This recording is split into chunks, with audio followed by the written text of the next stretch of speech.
네, 할렐루야. 어떻게 구정 명절 잘 보내셨나요? 이번 주 설교 나눔을 하도록 하겠습니다. 이번 주에는 다시 우리가 시내산으로 돌아와서 이스라엘 백성들이 출애굽을 해서 시내산까지 가는 여정 가운데 르비딤에서 있었던 일들을 나누고 있습니다. 이스라엘 백성들이 출애굽했을 때 하나님께서 제일 관심을 가졌던 것은 어떻게 그들을 이제 하나님을 믿는 백성으로 변화시킬 것인가 하는 문제였죠. 그래서 출애굽을 했을 때 그들에게 하늘에서 만나를 먹이셨습니다. 오직 먹는 양식만 가지고 살아왔던 그들에게 양식이 아니라 하나님의 말씀으로 사는 법을 가르쳐 주셨죠. 매일같이 하늘에서 만나가 내려오는 것을 바라보면서 일용할 양식은 하나님께서 책임져 주시는구나. 그러면서 탐욕과 즉 물질과의 관계를 설정하기 시작했습니다. 또한 그 만나를 거둘 때에 법칙을 지키면서 안식일에 대한 중요성도 깨닫게 되죠. 그래서 만나는 그들에게 중요한 의미가 있었는데요. 모세는 신명기 8장 3절에서 이 사건을 이렇게 정의하고 있습니다.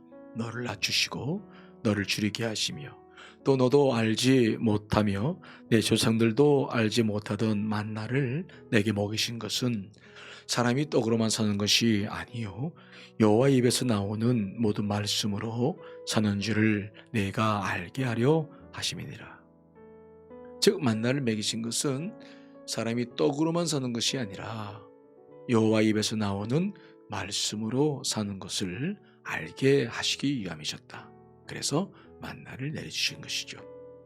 그러나 이스라엘 백성들의 또 하나의 문제는 만나를 경험하고 늘 기적을 경험했어도 사건만 생기면 위기만 찾아오면 계속해서 불만과 불평을 늘어 놓았던 것입니다. 오늘 본문 말씀은 하나님께서 이 문제를 해결하시기 위해서 하시는 역사의 기록입니다. 이스라엘 백성들이 신광야를 떠나서 르비딤에 도착했을 때 그들은 하나님의 인도하심을 받아서 도착했음에도 불구하고 마실 물이 없자 크게 낙심하고 모세에게 불평과 원망합니다. 다투기 시작하죠.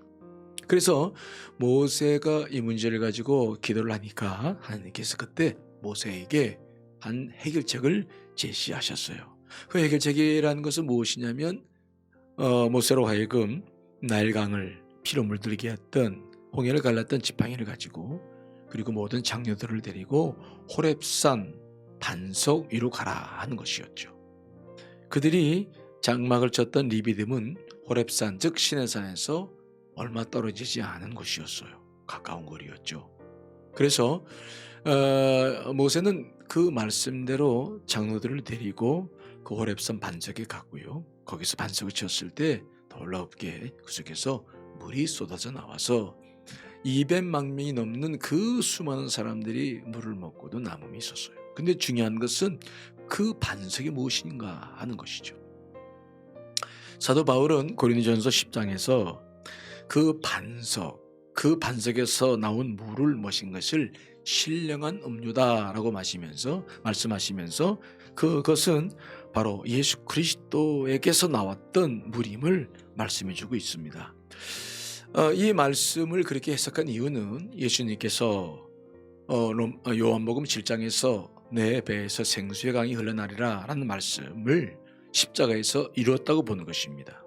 예수님께서 십자가에서 운명하셨을 때 로마 군사가 예수님 옆구리를 창으로 찔렀잖아요. 그때 피와 물이 나왔죠.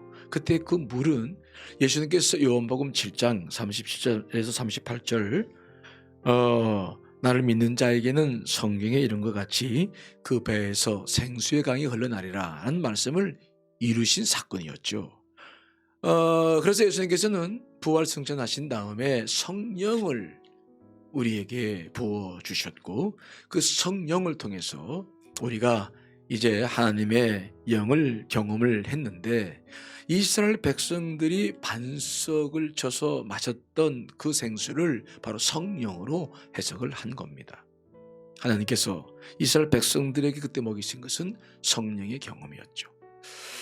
그러면 왜 하나님께서는 성령을 그들에게 주셨는가? 성령의 여러 가지 기능 가운데 가장 중요한 것은 우리 감정을 제어하는 능력이 있습니다. 우리는 영과 혼과 육으로 구성되어 있고, 우리 혼은 이성과 감정과 의지로 구성되어져 있는데, 그 중에서도 우리는 감정에 늘 영향을 받아요. 그런데 이 감정이라고 하는 것은 하나의 끌림이죠. 이성은 판단이고 감정 끌림인데, 뭔가 이 감정이 생겼을 때는 상대방이나 사람에게 좋고 나쁨이 결정되는 거 아니겠어요? 근데 문제는 이 감정이 바깥 상황과 너무 많은 관계를 이렇게 맺고 있는 거죠. 그래서 우리가 늘 감정이 상하는 이유는 내 안에서 나오는 게 아니라 바깥에서 어떤 자극을 받을 때 생기는 것이거든요. 근데 이 감정이라는 것이 성령의 지배를 받으면 그 끌림이 하나님께로 바뀌어집니다.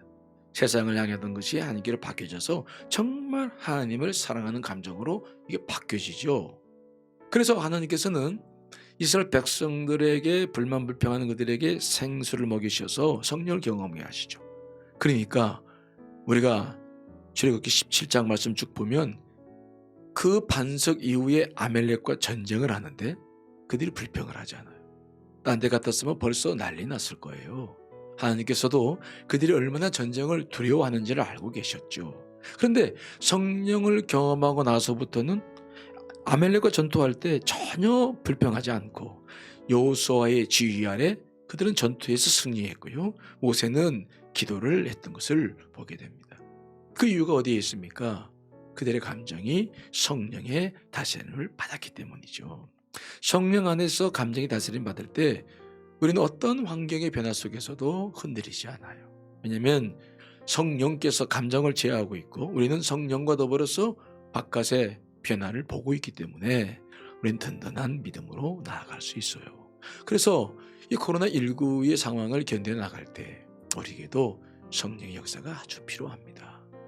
여러분, 성령을 사모하세요. 특별히 이 성령님은 구약과 신약이 좀 다른데, 구약에서는 성령님이 부어주심으로 부어주심 받은 사람이 능력을 행하는 것으로 끝났습니다. 내면의 인격의 변화를 시키지 않으셨어요. 연합하지 않았죠. 그런데 신약에서의 성령은 예수님께서 십자가의 보혈을 흘리신 다음에 우리를 구원하신 다음에 영어롭게 되시고 난 다음에 보내주신 것인데, 주의 영이기 때문에 우리 안에 들어오셔서 우리와 함께 계시고 연합하시죠. 우리 변화시켜 나가는 거예요. 그래서 지금도 구약 성도들과는 다르게 우리는 비록 삶이 좀 잘못 살았다 할지라도, 부족하게 살았다 할지라도 내 안에 성령이 계십니다. 세례받고 구원받은 사람들은 떠나지 않아요.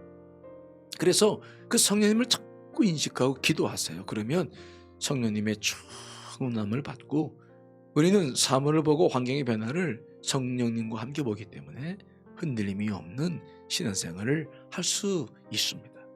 여러분, 성령님과 더불어 승리하시길 간절히 축원합니다. 아멘.